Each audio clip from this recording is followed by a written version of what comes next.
best job in the world. I'm a doctor. No, believe me, that's not why. I'm an obesity doctor. I have the honor of working with a group of people subject to the last widely accepted prejudice, being fat. These people have suffered a lot by the time they see me. Shame, guilt, blame, and outright discrimination. The attitude that many take, including those in healthcare, is that these people are to blame for their situation. If they could just control themselves, they wouldn't be overweight, and they're not motivated to change. Please let me tell you, this is not the case. The blame, if we've got to extend some here, has been with our advice, and it's time we change that. Obesity is a disease. It's not something created by lack of character. It's a hormonal disease, and there are many hormones involved, and one of the main ones is a hormone called insulin. Most obese individuals are resistant to this hormone, insulin. So what does that mean exactly, to be resistant to insulin? Well, insulin resistance is essentially a state of pre-pre type 2 diabetes. Insulin's job is to drive glucose or blood sugar into the cells where it can be used. In a nutshell, when someone is insulin resistant, they're having trouble getting blood sugar where it needs to go, into those cells. And it just can't hang out in the blood after we eat, or we would all have a diabetic crisis after every meal. So when someone is resistant to insulin, the body's response to this is to just make more of it. And insulin levels will rise, and for a while, years even, this is going to keep up, and blood sugar levels can remain normal.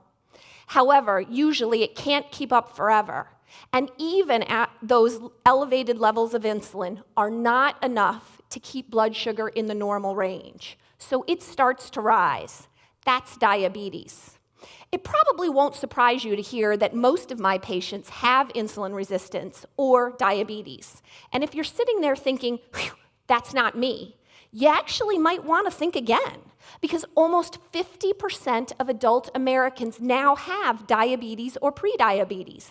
That is almost 120 million of us.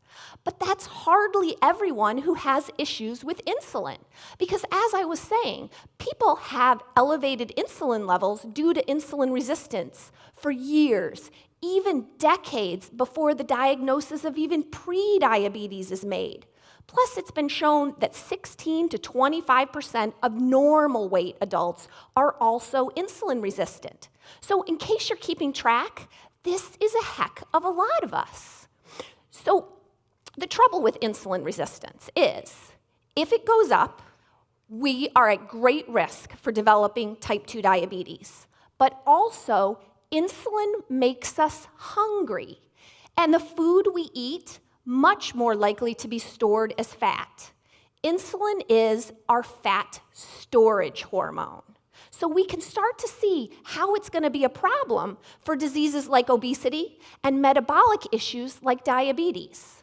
But what if we trace this problem back to the beginning and we just didn't have so much glucose around that insulin needed to deal with? Let's take a look at how that could be. Everything you eat is either a carbohydrate, a protein, or a fat. And they all have a very different effect on glucose and therefore insulin levels, as you can see on the graph. So when we eat carbohydrates, our insulin and glucose are going to spike up fast. And with proteins, it looks a lot better. But take a look at what happens when we eat fat. Essentially nothing, a flat line. And this is going to wind up being very important. So now I want to translate that graph for you into a real-world situation. I want you to go back and think about the last time you ate an American version of Chinese food. We all know there's rules associated with this, right? And the first rule is you're going to overeat, because the stop signal doesn't get sent until you are literally busting at the seams. Rule number 2 is in an hour, you're starving. Why? Well, because the rice in that meal caused glucose and insulin to skyrocket, which triggered hunger, fat storage, and cravings. So, if you're insulin resistant to begin with, and your insulin levels are already higher, you really are hungrier all the time. And we have this set up. Eat carbs, your glucose goes up, your insulin goes up, and you have hunger and fat storage. So how do we recommend to these people to eat? Because it seems like that would be really important, and it is. Let's focus just on type 2 diabetes, because the general recommendations are to tell patients with type 2 diabetes to consume 40 to 65 grams of carbohydrates per meal, plus more at snacks. Trust me on this, that's a lot of carbs. And remember what's going to happen to glucose and insulin, blood sugar and insulin, when we eat them? Yes, we are essentially recommending that they eat exactly what's causing their problem. Sound crazy? It really, really is. Because at its root, diabetes is a state of carbohydrate toxicity. We can't get the blood sugar into the cells, and that causes a problem in the short term, but the long-term consequences are even greater. And insulin resistance is essentially a state of carbohydrate intolerance. So why, oh why, do we want to continue to recommend to people to eat them? The American Diabetes Association guidelines specifically state that there is inconclusive evidence to recommend a specific carbohydrate limit. But those guidelines go right on to say what we all know. Carbohydrate intake is the single biggest factor in blood sugar levels and therefore need for medication. These guidelines then go on to say, hey, look, if you're taking certain diabetic medications, you actually have to eat carbs. Otherwise, your blood sugar can go too low. Okay, so let's take a look at the vicious cycle that advice just set up. So it's eat carbs, so you have to take medicine. Then you have to eat more carbs so you avoid the side effect of those medications. And around we go. Even worse is that nowhere in the ADA guidelines is the goal of reversing type 2 diabetes. This needs to be changed because type 2 diabetes can be reversed in many, if not most situations, especially if we start early. Not only do we need to let people know this, but we have to start giving them the practical advice so they can do this. Consider carbs. First, here's a shocker for you. We don't need them. Seriously. Our minimum daily requirement for carbohydrates is 0. We have essential amino acids, those are proteins, essential fatty acids, but nope, no essential carb. A nutrient is essential if we have to have it to function, and we can't make it from something else. We make glucose, plenty of it, all the time. It's called gluconeogenesis. So, we don't need them. The overconsumption of them is making us very sick, yet we are continuing to recommend to patients to consume close to, if not more, than half of their total energy intake every day from them.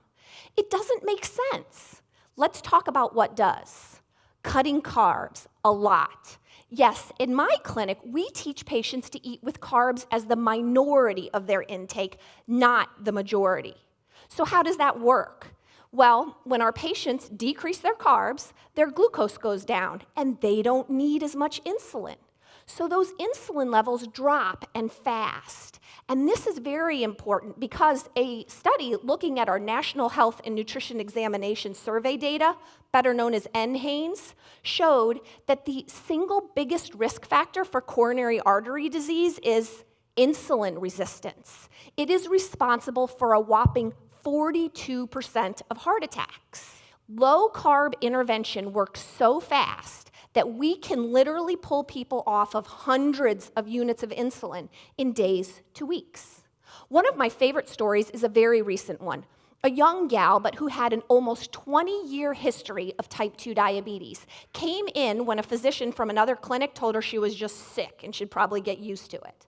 Her diabetes was way out of control. This despite the fact that she was on multiple medications, including almost 300 units of insulin that was being injected into her continuously every day via a pump. All of this, remember, blood sugar still out of control. So we put her on a low-carb diet, and now let's fast forward 4 months. She lost weight, yes, but better than that, sick no more. Her blood sugar levels were now normal all of the time. This on, get this, no diabetes medication. Gone was the 300 units of insulin, no more insulin pump, no more pricking her finger multiple times each day. Gone, all of it, no more diabetes.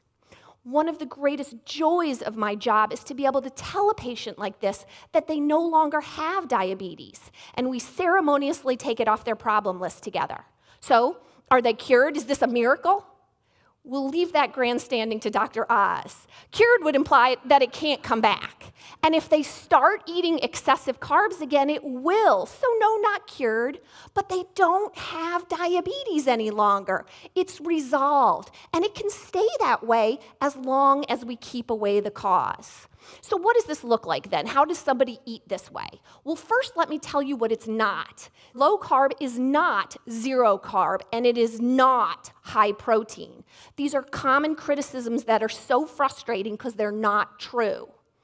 Next, if we take the carbs out, what are we going to put in? Because remember, there's only 3 macronutrients. If one goes down, one has to go up. My patients eat fat, and a lot of it. What, you say? I mean, what's going to happen when you eat fat? Well, let me tell you, you're going to be happy because fat tastes great and it is incredibly satisfying. But remember, fat is the only macronutrient that's going to keep our glucose, blood sugar, and insulin levels low, and that is so important. So I want you to now hear my simple rules for eating. These rules, you have to remember, are even going to be more important if you are one of the tens of millions of Americans who have trouble with insulin levels. Rule number 1, if it says light, low fat, or fat-free, stays in the grocery store, because if they took the fat out, they put carbs and chemicals in. Rule number 2, eat food. The most important rule in low-carb nutrition. Real food does not come in a box, and no one should have to tell you real food is natural. You should know that when you look at it. Don't eat anything you don't like. And eat when you're hungry. Don't eat when you're not, no matter what the clock says. And number 5 is a simple way to remember what we want to avoid. No GPS. No grains, no potatoes, and no sugar. That last one is a biggie, right? No grains? Yeah, no grains. But we have to have them. Nope, they're a carb. But whole grains are so good for us. Well, first of all, there are actually very few foods out there that are truly whole grain, even when they say they are. Most foods that purport themselves to be whole grain are highly processed and the fiber benefit ruined, or they're coming with highly refined flour, usually both of these things. So if you are one of the truly insulin-sensitive people, you can eat real whole grain. But if you are in the enormous slice of our population with insulin issues, it's making things worse. So what if you are one of the real insulin-sensitive people? Can you still eat this way? Yes. I'm a great example. Over a year ago, I decided I would cut my carbs as low as I recommend to my diabetic patients. Now, it's not mandatory for my health like it is for theirs. I'm not insulin resistant, so would this be a problem? No, that's just the thing. Unless you have an exceedingly rare syndrome, then cutting carbs is going to be good for you, even if it's not necessary. I want to show you a couple pictures of my radical food. So this is a common breakfast in my house. So does it look like I just broke my own rule? I didn't, because this muffin is made with coconut flour. I bake all the time still. I just use non-grain-based flours. Coconut, almond, hazelnut, flax, they make delicious things. And this is a typical dinner in my house with a typical starch. That would be the sautéed mushrooms. No, my patients and I eat delightful food all of the time and enjoy it. But what about the research on this? I mean, is this just anecdotal evidence now from my clinic? No.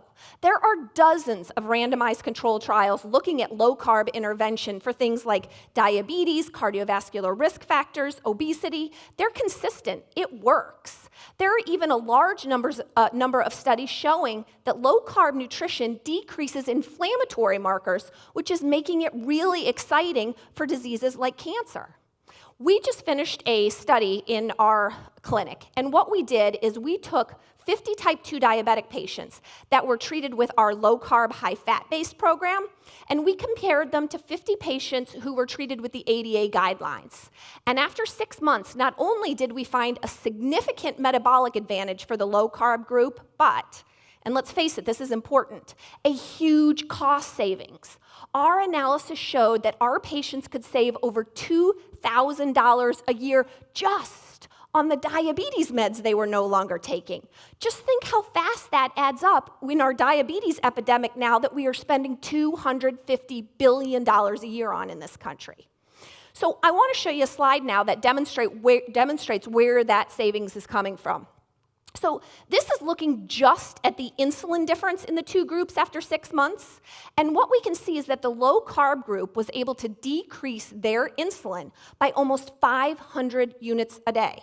Whereas in the ADA-treated group, they had to increase their insulin by almost 350 units a day. Two important things. Number one, insulin's expensive.